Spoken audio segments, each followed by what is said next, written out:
I'm Julie Saunders. I'm Jan Wilson. Julie and I both have experience as school librarians, and we've worked together as district library leaders. In each episode, we'll dive into our profession with interviews and meaningful content to inspire you. We're not experts, But we're pretty close. The ideas and opinions shared by any host, guest, or listener are their own and do not represent those of any respective school district. Welcome to Library Exchange. This episode is sponsored by Mackin. For over 40 years, Mackin has provided pre-K through 12th grade libraries and classrooms with access to over 4 million printed and digital fiction and nonfiction titles. The 26-time multi-award-winning digital content management system, Mackin Via, along with divisions Mackin Library, Mackin Classroom, Mackin Maker, Mackin Learning, and the brand new whole school resource management system, Mackin Vision, help to create a truly unique and robust educational resource company that schools and educators have relied on year after year. For more information, visit mackin.com today. Welcome, everyone. We're excited to kick off the month of May with you. We have so much to talk about with our guest today, so let's get right to it. Mike Rawls is an elementary school librarian who was named Teacher of the Year in 2018. And in 2021, he was awarded School Librarian of the Year for Atlanta Public Schools. And those honors are just the beginning. To share a few facts you may not know about him, Mike was named a Master Teacher of the Month by Epic, and he shared his expertise in 3 different books, contributing to Careers in Library and Information Services, edited by Priscilla Shantz, and 2 titles by Dr. Jenna Copper, Keeping the Wonder and Roll Call. His influence extends to social media, too. With nearly 130,000 followers on Instagram, he seems to be part of everyone's professional learning network as @the Book Wrangler. Mike, welcome to Library Exchange. Yay, thank you for having me. I'm so excited to be here with you guys. So to get us started, we like to give our listeners a little bit of a foundation. So will you tell us about your school, the grade levels there, the number of students and staff? Like, what's your school and community like? Yeah, so I work in Atlanta Public Schools. My school is located kind of in the heart of Midtown in a little neighborhood that is pretty well to do. And most of my kids are walkers. So they walk to school, they live nearby their school. It's very neighborhoody feel. There are about 700 kids in the school. It's predominantly white, but we do have a small ESOL population. We have about 34, I believe, homerooms. So I see all of those kids every other week. Wow, What grade great. levels? Oh, it's kindergarten through 5th grade this year, but we are adding a pre-K next year. So that'll be a new little twist. Oh, okay.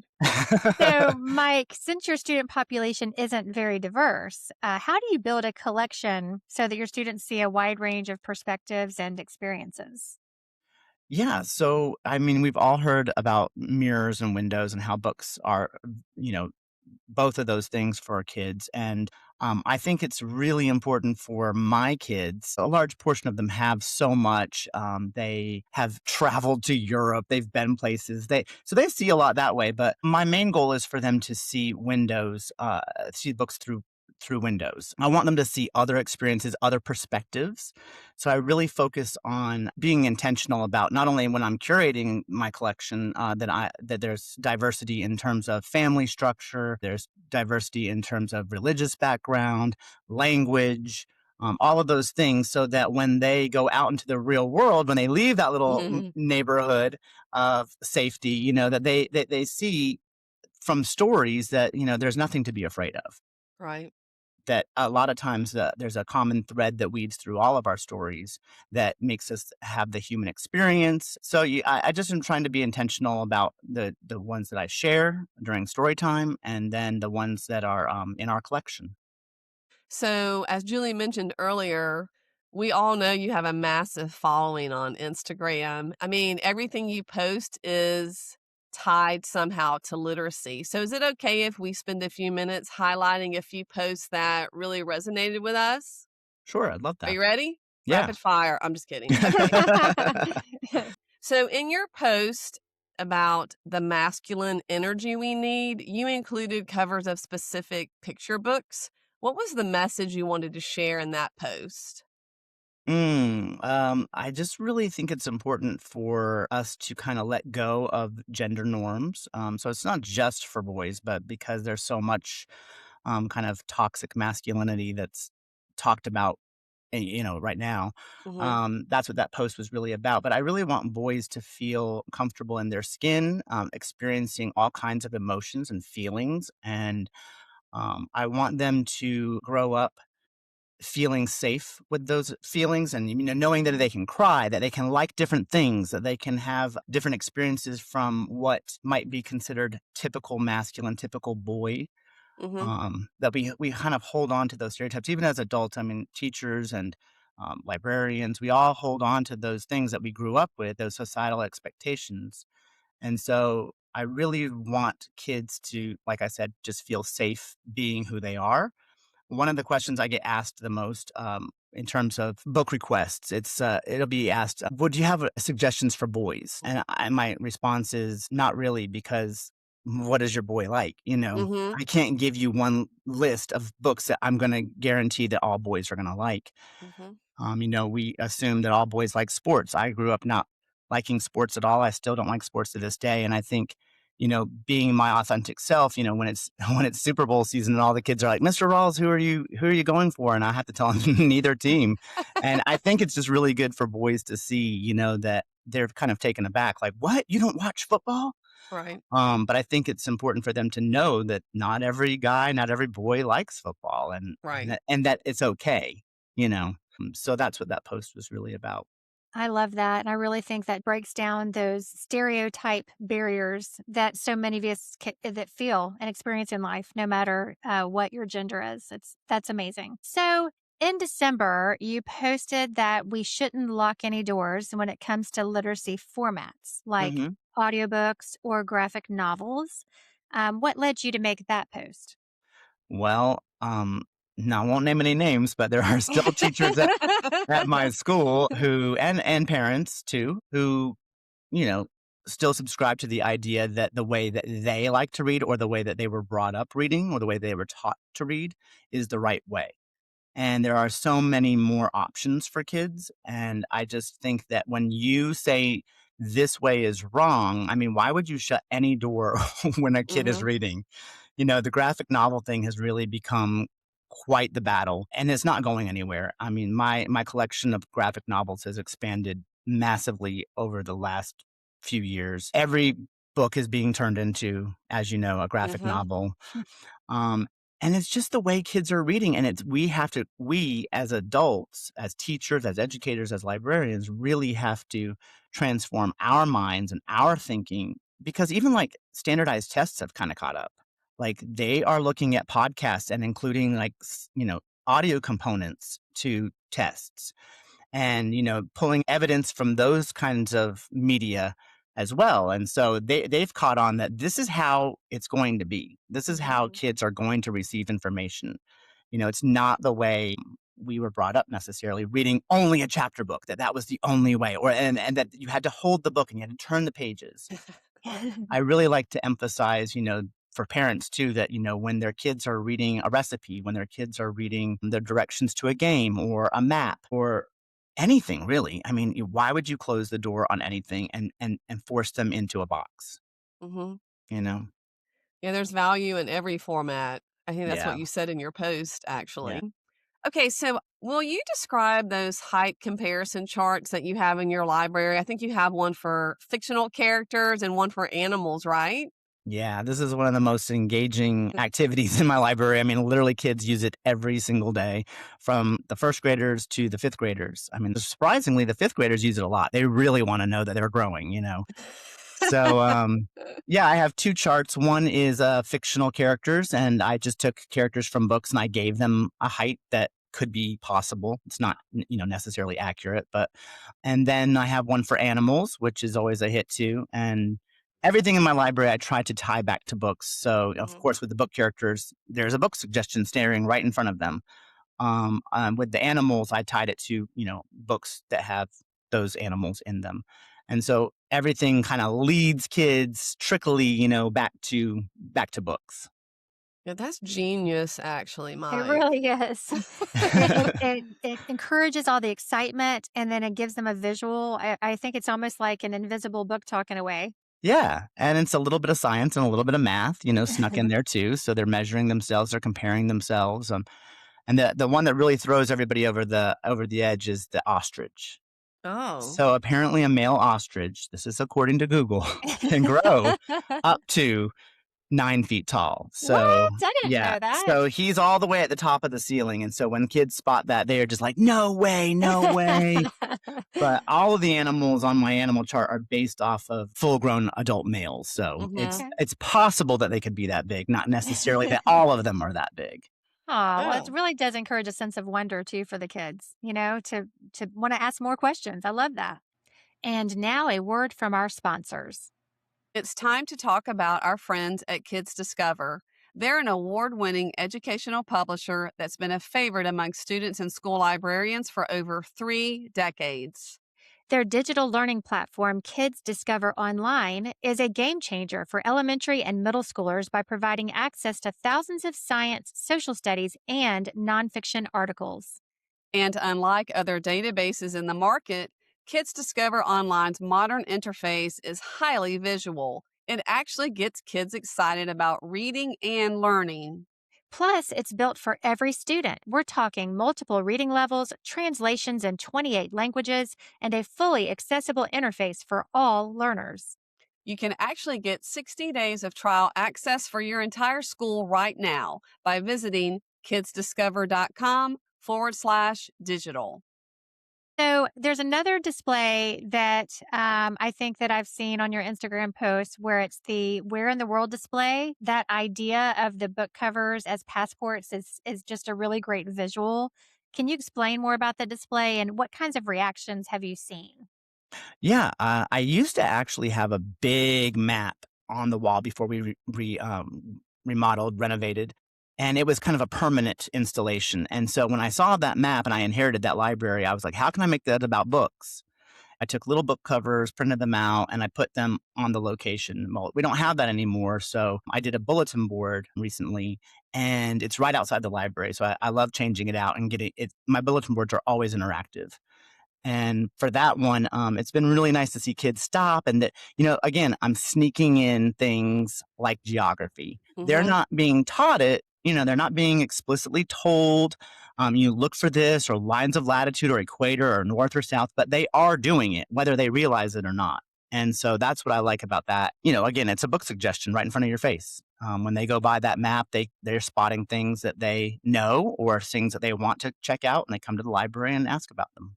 I love how you like weave the passive programming in to all the different ways where it as the kids are just looking for books, they don't realize that they're learning all these extra things too. You have quality learning experiences through passive programming. Yeah, absolutely. So, on those book covers, if I can just ask, it's where the author is born, or is it the setting of the book tied to the country, or is it just from All of different? those all of those are based on the setting of the book, yeah, Oh, okay. where they're Okay. located. So, yeah, I tried to find something from every continent, even Antarctica and Australia and all of them. And you were successful at finding the Antarctica book?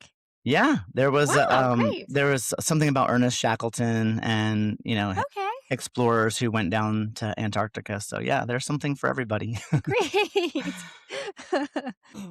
So, Mike, I Yes. think one question that people have is what software product do you use to create your designs? I know that can be an intimidating thing for school librarians who want to do some of the same things that you produce.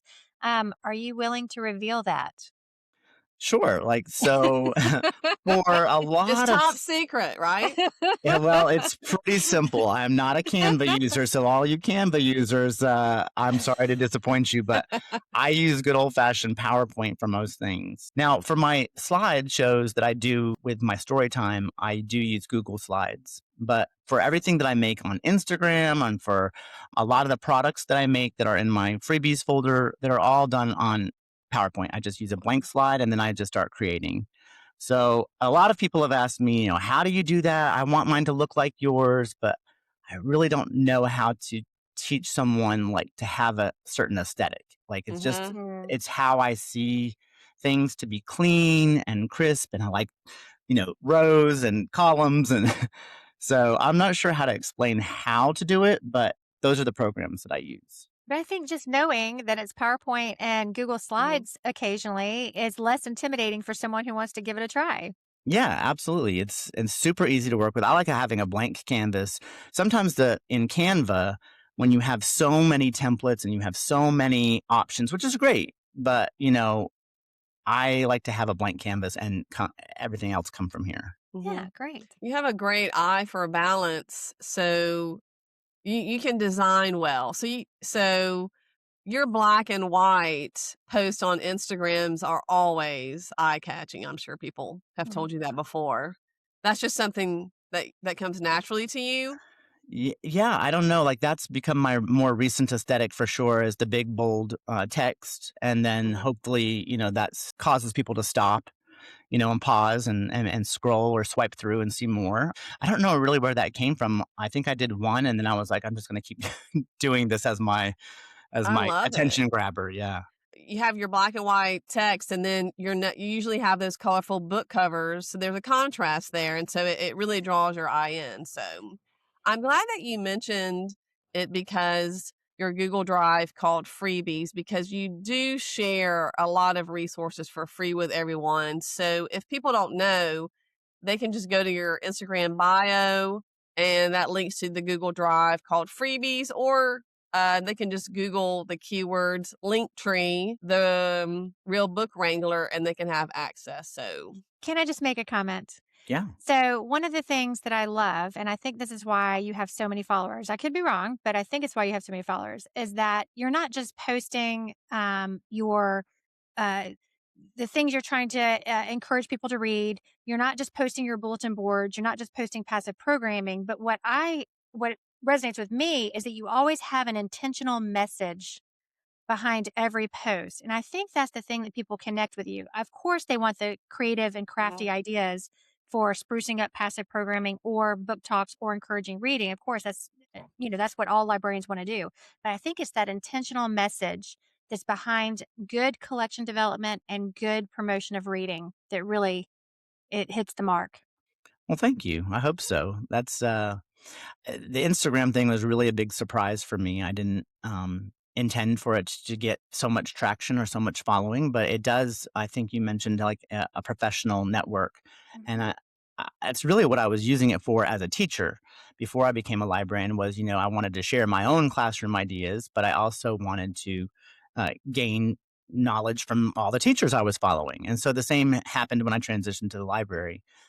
And then it's also just given me a platform and a voice. It's also a place where I learn a lot. I learn a lot about myself. When topics do come up, I'm trying to learn and become a better person and a better educator and more aware of everything that's going on in our political climate in our country, because I want to bring it back to the library in terms of children's books, Mhm. because these kids are going to face things. These kids are facing big things, and I want them to have at least access to it. I'm not sharing every single political story, and a lot of people think that as librarians we're feeding kids these ideas or these bad things, but really kids just want Dragon Masters. They want Babysitters Club. I wish people could see what's really happening in school libraries, because it's just kids being kids. They don't want Yeah. tough stuff, Uh, and Yeah. I feel like the tough stuff can be there because someone may need it. And I Mhm. mhm. think it's also great to have it there for our families, for when parents need to have those difficult conversations or something does come up, a book is a way in. Yes. But yeah, kids are there for unicorns and dragons and, like I said, Babysitters Club. Man, they're not coming for the stuff that people in the news are saying they're Oh, coming for. no. So You true. know. That's a So great true. statement, though, Mike, because, a book can lead to a conversation between a parent and their child. So I appreciate that you said that. So you mentioned it earlier. So looking ahead to next year, you have the addition of pre-K at your school. So any plans for that? Or okay, so you guys need to watch the YouTube channel to see Mike's face too soon. But what is next for you? Well, I actually am excited because it's a challenge, and I like things that will kind of shake things up for me. I feel like I have things pretty down pat. And when I first became a librarian, kindergarten was the challenge, Mm. right? So it was very nerve wracking for me to be with a kindergarten class. And so now I've gotten used to them. I know what they can do. I know what they're capable of. And so it's growth for me as an educator, as a librarian. And I'm excited that we will have story time. But from what I've heard, the aide or the teacher themselves will be with me. So Oh, at good. least to start with. So there'll be the little itty bitty ones coming in, but I'm excited to share stories and books with them too, because you can never start too early sharing those good stories with Yeah, and kids. you can have Right. them stand up beside the little height chart. Oh, Exactly. who Yep. will they be the same size as? I And they'll be mean, much smaller than the emperor penguin for sure. okay. So, Mike, as we wrap up, please remind our listeners how they can follow you. The only place I am available online is at the Book Wrangler on Instagram. So come join me there. That's where I share all of my ideas. I am not on X or Facebook. So that is where you find me. That's where all the Yeah. good stuff is. I think it's great stuff. I think it's great stuff. Mhm. So, Thank you. Mike, it's been a pleasure to have you as a guest. And I just want to say that Julie and I are so thankful that you're a school librarian. Well, thank you. I'm so excited to be amongst you two. Thanks for inviting me. And yeah, that's awesome. It went by so Okay. quick. Just a reminder that we have another Demco giveaway with this episode. Check out our Instagram this Thursday, May 7th, for the trivia question. You'll have 5 days to answer. Yeah, Julie, are you ready for this? The winner will receive a Restination Lounge rocker from Demco. What?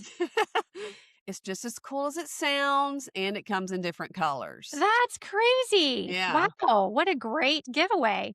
That sounds like the perfect spot for a student to curl up with a book or just recharge. So don't forget to DM your answer for your chance to win.